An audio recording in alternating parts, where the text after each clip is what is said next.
Hello, my name is Jonathan Ng. I'm from the Center for Presidential History, and I'm here today with my colleague Zach Kahn to interview Jeff Bialos about the life and the legacy of Walter LaFeber. Jeff, could you start out just by introducing yourself and maybe telling us about the first time you encountered Walter LaFeber? Sure, pleasure to be here today, Jonathan and Zach. I'm a partner at a law firm in Washington, D.C. called Evershed Sutherland. It's a global law firm. I do work in the national security and international legal space, co-chair of the firm's Aerospace Defense and Security Group. I spent 5 years in government service as a political appointee in 3 different jobs during the Clinton administration, and I'll talk about that when we get to that section. I'm involved in both practicing law and I do some public policy things today I'm affiliated with the SMU Center, which is a national security think tank. So I keep my hands in both the public and the private realm. So I met Walt the first time. It would have been January 1974 when I was 10 years old. No, not really. At Cornell. A friend of mine who I'd gone to high school with had gone to Cornell the year before, and so in that era when you picked courses, you had to go up and write your name on a list, right? And he told me that there was this great diplomatic history professor, because I was interested in that stuff, and you had to go sign up, and I signed up for his class in a freshman seminar on foreign policy and presidential power. And so I took that seminar with Walt, and effectively I majored in Walt LaFeber. I had about 24 credits of Walt. I had a freshman seminar, a senior seminar, his famous lecture course for 2 semesters, and I wrote a thesis with him. So, everyone we've talked to suggests that LaFeber had a magnetism about him. He was a quiet and humble man, but somehow he managed to appeal to so many people. What did you find appealing about Walter LaFeber that kept you signing up for his courses? Well, first of all, A, I was very interested in the subject matter. B, he was a great teacher. He really was. C, he was very approachable and down to earth and easy to talk to. I mean, I didn't really appreciate his place in the history of diplomatic historians, if you will, until later. Okay, so so I was maybe less intimidated. I think some people came into it with a different knowledge about it, and so. But he was very easy to talk to and approachable, interested in what you were doing, always, whether it was college or later in life. And so, do you want me to talk about a little of my college memories? Sure, that would be wonderful. Yeah, so I mentioned that seminar, and there were 2 things that were noteworthy. The subject was foreign policy and presidential power. And that class, the last class, was at his house with him and his wife and his then young daughter there. She's still pretty young, probably. What was noteworthy was the whole theme of the course was about the imperial presidency, how noble ambitions had, in some cases in Vietnam, in Korea, we went beyond the parallel, gone awry. And policymakers took things too far in some ways. And the course was a series of looks at different elements of this. But the most noteworthy thing was the last class at his house, we all sat and watched the speech that Richard Nixon gave on April 29th, 1974, where Nixon had a pile of presidential tape transcripts and was announcing on TV that he was giving up these transcripts in response to a subpoena from Congress. And that was a prelude to what happened in August that year when the Supreme Court ruled that Nixon had to turn over the remaining tapes in their entirety, which included the smoking gun tape, and it led to his resignation. So what was remarkable about that is that ended the course and it bookended an entire era. And that was an era when the system worked. I remember another professor at Cornell in that next fall saying the system worked. The president had committed violations of law, and the system effectively dealt with that, right? In that seminar, I wrote a paper and I started doing some work on the U.S. response to the revolution in Hungary in 1956. And I used a phrase that really Walt found was very intrigued by. I said, it's a revolution that went too far and too fast. I said, what do you mean by that? I said, well, it was beyond the scope of U.S. policymakers to affect. In fact, there was some indications that the Eisenhower administration had been encouraging and fomenting this kind of thing. And maybe the Russians could have tolerated it if it had not gone as far as it did, the full democracy and whatnot. In the course of that, he encouraged me to apply under the Freedom of Information Act for some documents, and I did. And they came after the class ended. And he said, look, why don't you, there's a lot of stuff here, but really useful, why don't you write a thesis on this? And I did, and he was instrumental in getting me Cornell. I'd never heard of this at the time, but they gave me a traveling fellowship, if you will, to go spend, I think I spent 3 or 4 weeks that summer at the Eisenhower Library between my sophomore and junior year, but my junior and senior college in Abilene, Kansas, doing work on this thesis. And it was there that I met, there are not a lot of people at the Eisenhower Library in Abilene, Kansas in July of 1976, right? It's a mile walk from the motel. There are no taxis, right? And there were 5 or 6 other people, and there were other graduate students from around or young professors from around the country. And, they kind of, after a couple of days, they sort of introduced themselves. And then they heard who my thesis was. And to them, that's when I realized, where he stood in the lexicon of diplomatic historians, because these folk worshipped him. And they really wanted to hear and sap in every conceivable thing I had to say about that, And I remember at the end of that trip, I was debating what I was going to do with myself after college a little bit. And I think 3 weeks at the Presidential Library, while interesting, convinced me that this wasn't the life for me. And just coincidentally, at the same time, there was no phone in the room, no nothing. I got a telegram from my mother with my law board score, and I thought, okay, well, that should work. And I remember I went to dinner with these folks, and I said, well, I decided I'm going to go to law school. And they accused me of being a traitor for not staying at Cornell and getting my PhD, being a historian with Walt. But I made a decision then that I'd rather be on the doing side than the post hoc observing side of life, right? And Walt was always very supportive of that. I went to both graduate school in public policy and law school. And he was very supportive of that. And so, I went on and I wrote the thesis with him senior year, and it was on, I think it was something called the U.S. response to, America, Russia, and the U.S. response to revolution in Hungary and Poland in the mid-50s. It was called the Crumbling Monolith. That's it, Crumbling Monolith. The other story from those years I'll mention, and it really was in the same era, was I was also an erstwhile young reporter and editor in the Cornell Daily Sun, which is an independent newspaper. And Cornell has always had, like other universities, issues with freedom of speech on campus, the straight crisis being the most significant event. And I can tell you, when you worked for the Sun in that era, this was, even though it was before my time, this was a pivotal event in Cornell history. And so you knew it better than most of my peers. So that year before, former Vice President Key from South Vietnam was invited to Cornell to speak at Bailey Hall, and they booed him off the stage. Okay, and the university was not thrilled about this, obviously. And they assembled a report, and the recommendation was to, for the next such speaker, to have a panel discussion where the person can speak and say as he will, because one of the objections to Key was, why should we just let Key speak and give his, perspective without it being challenged in some way, right? So the idea was to have a panel of Cornell knowledgeable faculty who would question him.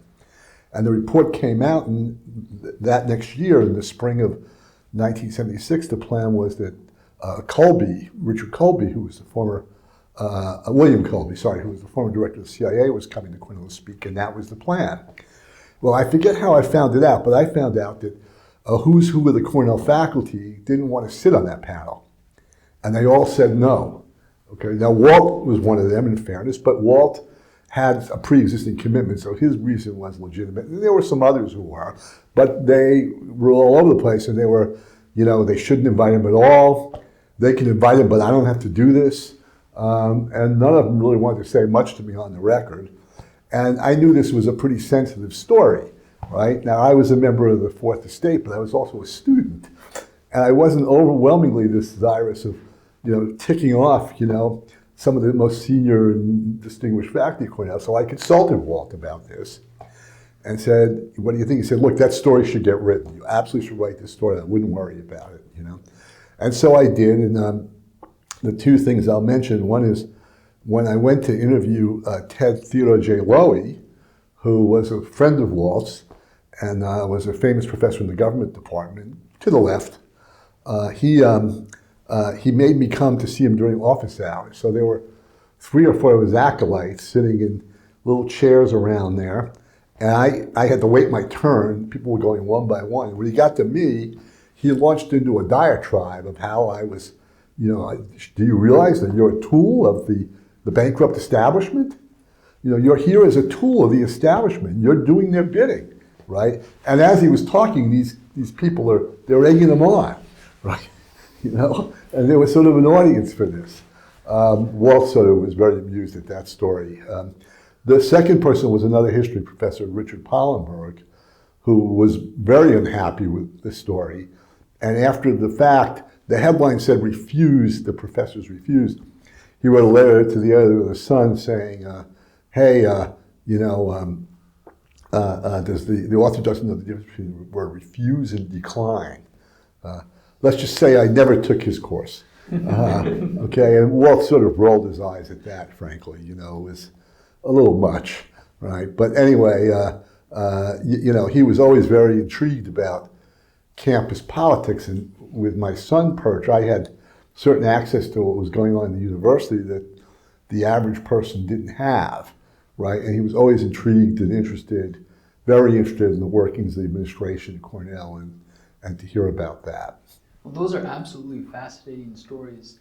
I'd be curious to hear your assessment of the relationship between the scholarship and the politics of LaFeber, because if you look at the trajectory of his work, it's clear that he was always concerned about contemporary political or social issues, but he was also known for at times being sort of tight-lipped about editorializing about contemporary political issues. And you were on campus at a particularly turbulent time for the United States in the wake of the Vietnam War, right. The Watergate going on. I don't remember him talking much about current events. And somebody else once said to me, there's journalism and there's history, right? And for a historian, current events is a hard thing to opine on unless you're going to move from being a historian to being just a commentator, because you don't have all the facts. Now, as a historian, you'll never have all the facts, but post-event, you'll have the opportunity to dig in and gather and assess and try to, best observe as you can. So I don't remember him too much, other than small sidebars once in a while. And I can't give you any that are very particular from that era in terms of him saying things. Except I knew the strongest view I saw was this with that article, and the reason, obviously, that article about the speech on campus that has resonance today with what's going on in Cornell and other college campuses, and the notion that you really need to be able to have freedom in the academy to speak on campus, free of violence, free of anything, right? And I know he was a strong believer in that, and that obviously everyone's faith in that was challenged at Cornell, given the events of '69. That was probably the strongest I heard. He did believe that the presidency had gotten too big for its britches, and some of the Wilsonian impulses were a little much, right, in that era. Another thing that strikes me is it seems like a lot of college students were drawn to his classes as a way of making sense of the present. They were interested in history as a way of making sense of, I don't know, why the United States foreign policy was the way it was in the 60s or the 70s. And we're looking for ways of thinking, ways of viewing the world which help them make sense of their own time and place. The main theme of the anthology that the scholars are publishing on his life is how LaFeber taught people to think differently, or he liked to cite the historian Carl Becker, who said, "A professor is someone who thinks otherwise." I'd be curious to hear, working with him on your thesis on the Hungarian Revolution, taking his classes, are there ways that he helped you think critically or think otherwise, to use that language? Well, he would push you, and he would, look and say, what are the facts that support this, and do you have facts that support it, and what about these contrary things, where it was an area where he knew a lot. I was tilling a little new ground, and so it was looking at documents for the first time and interpreting them, and I would show him some of them because I was getting these documents from the government that were pretty darn interesting. And some of them showed that we used Radio Free Europe in that era, in the 50s, right? To really, when you read the things they were publishing and the things that there were people in the White House running the program, they were doing, they were really almost encouraging these people to revolt for the liberation of, Eisenhower ran in 52. I think the campaign was about the liberation of Eastern Europe, right? And I think when it came to the Hungarian Revolution and the documents show, and they went too far, because plainly this wasn't going to stand. If it had stopped with Imre Nagy being a liberal communist, right, in that system, maybe the Russian tanks wouldn't have moved into Budapest, okay? And the documents were instructive on that, I heard a discussion last couple of days about Beardy and things. He was very interested in that, and in that seminar, one of the topics, one or two of the people, actually it was Jay Walker, who's an old friend of mine, who head of Walker Digital, and I think he was Priceline.com. He did a presentation on the magic codes in World War II, and Walt was very interested in this because the Beard thesis, I think, was that the U.S. through the magic codes had some advance warning that there was going to be an attack, not necessarily on a particular day or Pearl Harbor, and they were okay with that because they wanted the U.S. to go into the war. Now, I don't know if that's true. I was sort of always a little skeptical about that, but that was the Beardian thesis, and I think, I don't know that Walt ever accepted it fully, but I think he was certainly very intrigued by that. I'd be curious hearing about maybe some of your experiences in the classroom. Are there aspects of his teaching, his style, the themes that he brought, or maybe just particular life lessons? Well, I remember he brought people to life. He brought statesmen and Willard Straight and others to life. And the one I remember the most was about Henry Adams in the 1890s. Maybe you heard this story. He was a politician at a time of a very cynical time in American history. And LaFeber would lecture about how Adams would go wake up in the morning and look in the mirror and sing "Goddamn, goddamn, goddamn, goddamn," and like that. And he had a way of bringing historical figures to life like that. That's very different than the books, right? His books are straight history, but they do paint some vignettes. But I think you really got the vignettes much more in the classroom, where he was a masterful teacher. His ability to weave stuff together. And look, I've given a lot of public speeches, but I always like to have my notes sitting there, right? And he did this with now maybe if you've done it year in, year out, it's a little easier, but it was always impressive to me because, to get up there and do this with detail without notes, was a remarkable skill. So he had analytical skills as a historian, but he had terrific skills as a speaker and a weaver of really an oral tradition of history, that's very hard to find. I've seen people before and after, and you just didn't, and that's why he was a rock star, and people the class was Tuesday, Thursday, Saturday, and there were 250, 300 people there on a Saturday morning, right? You don't see that much almost anywhere. Yeah, it's really extraordinary to imagine anyone attending a Saturday class at this point. Right, every week for weeks, and people would, I think also the Saturday allowed alumni to come and others to come. Yeah.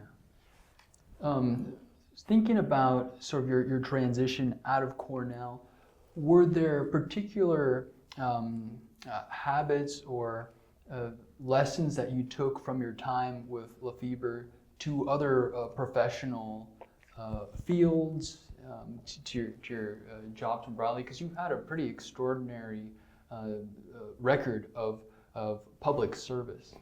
Well, I mean, so the ability and the sense of needing to question things and not take things at face value is always what I took away from my time with him, and to probe, right, and to realize there are multiple dimensions to everything, and nothing very specific.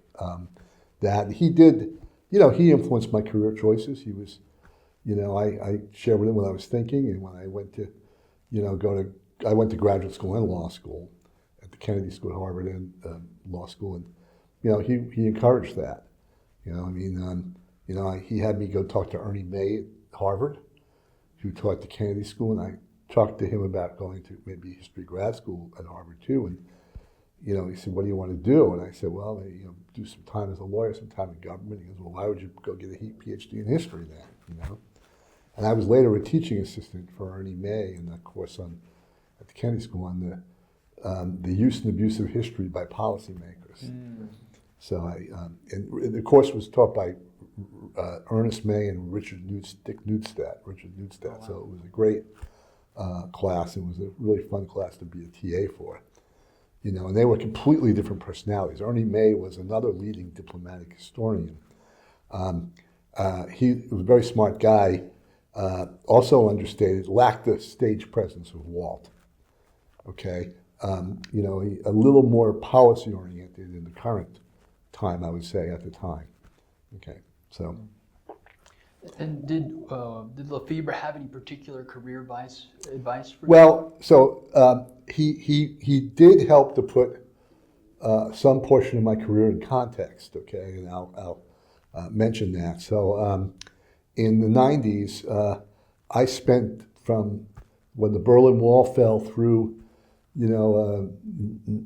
really those 6-7 years, focusing on one element or another of reform in Central and Eastern Europe, both economic and political. And so in the first part of that period, I was a young partner in a law firm, largely law firm. We were retained by these public-private partnerships called the enterprise funds that were created under the Support for East European Democracy Act of 1989 to essentially jumpstart private sectors in these countries. The government gave them money under grants that I negotiated with them, and the idea was to take it out of the normal AID bureaucracy and have this flexible vehicles that could fund private sector development. And I went, once we got them set up, I went to Hungary and Poland and did the early deals. And so really this was part of a whole effort in that era to bring these countries, after the wall fell, both the Central Europe and the NIS countries, into the global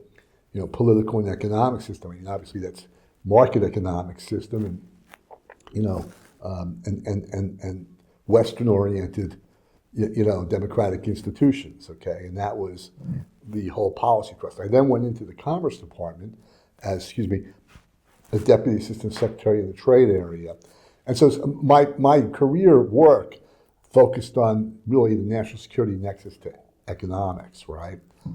I wasn't so much a war and peace guy, right? And when I got to the Commerce Department, I had a role on kind of unfair trade practices, but I also was very involved. There was a whole, again, initiative on the NIS states at the time to integrate them, and we went under the auspices of Vice President Gore. We had the Gore-Chernomyrdin Commission with Russia. We had the Gore-Kuchma Commission with Ukraine, and we did other things in Kazakhstan and other countries. And these commissions, so to speak, were efforts to kind of give an organizational structure to our efforts to cover reform topics and encourage, really across the spectrum, from their agriculture system to their legal system to anti-corruption, you name it, okay? And we went and would engage with the Russians, the Ukrainians. I went to Kazakhstan a couple of times to do that, okay? And I reported on this to Walt, and if I may, I'd like to read from a letter. Oh, that would be wonderful. He wrote me a letter that, I went looking in my files the other day for one or two other things, and this popped up, and it was a letter he wrote me in June 1997. And, after some niceties and some news about his family and his son Scott, who's having a theater season in Indiana, which is why Walt couldn't be at the reunion I was about to attend, he wrote as follows. He said, and I quote, "As far as I'm concerned, your work in commerce with the NIS countries is the central work now ongoing. NATO expansion is important, but as it was in 1949 when Atchison talked about NATO, the alliance is only a means to realizing what you're doing in trade and organization." Simple aside, it's obviously designed to make me feel good about what I was doing too, so take this with a little bit of a grain of salt. We had Strobe Talbot and Eric Edelman through here last month, and they were persuasive about NATO expansion, and of course, they are correct, and they are correct in believing there will be a major divisive debate over the issue. Parens, Friedman and Ron Steele are only a glimmer of what is to come, close parens, but the debate will not really be to the point. The real issue is whether, how, and when Eastern Europe, Russia, and the NIS in general are to be integrated into the post-Cold War trading community on largely U.S. terms. NATO, it seems to me, is only a way of getting there. But we'll be arguing over whether we want U.S. troops dying for the sake of Krakow, which, given the military realities in the region, will not really be an issue in our lifetimes. Okay? So, I think he said it best in some ways. So what can I tell you in conclusion? Let me make my 3 points, okay? Because I've thought about what he said, and I think I have a couple things to say. First of all, he saw NATO. That's reflective of how he saw NATO, and I did look in his scholarship on this, and he viewed NATO as, and I quote from an article he wrote on NATO in the Korean War, page 34, quote, "NATO's primary importance has not been as a military alliance to stop a possible Soviet invasion, but as a means to deal with more immediate problems, the integration of the Federal Republic of Germany into the West, the easing of Franco-German hatreds, the anchoring of a Great Britain tossed between continental and Atlantic continental Commonwealth interests, and solving a systematic economic crisis." In other words, he really saw NATO then, and in the era I was in the government, as a tool of integration, okay? And, NATO enlargement, he quite apparently felt the same way of. Indeed, even the framers of NATO, I would say, would be somewhat surprised about the military roles NATO did take on. So short of the collective security obligation under Article 5 has only been invoked once under the NATO Charter after 9/11. But short of that, NATO has developed a NATO response force and other capabilities, and NATO has deployed troops for various things in ways I think the framers, they wouldn't recognize it. Second, when I reflect back on that era in his comments, in a sense, this was really the ultimate Wilsonian experiment, putting it in, Wilsonian terms, okay? Which is, and that was about, exporting freedom, if you will, and democracy, right? And how far it travels. Does it travel well, right? And this was really the ultimate American experiment on this, because we're trying to take a whole region of the world that has come out of communism and integrate them into Western political and economic institutions and, and concepts. And, what I would say here is, if you look at the track record of the era, we didn't do too bad. I wouldn't beat ourselves up too much. And what you see as the great dividing line in this, though, is if you look at Central Europe, that is Hungary, Poland, Czech Republic, throw in the Baltics, we did pretty well there. these countries have been integrated into NATO, into the EU, have, you know, democratic societies. Poland, we've had some, you know, fits and turns, but by and large, still to this day, that's the case, okay? The NIS has been much more of a challenging environment, okay? If you look, Ukraine has moved toward democracy.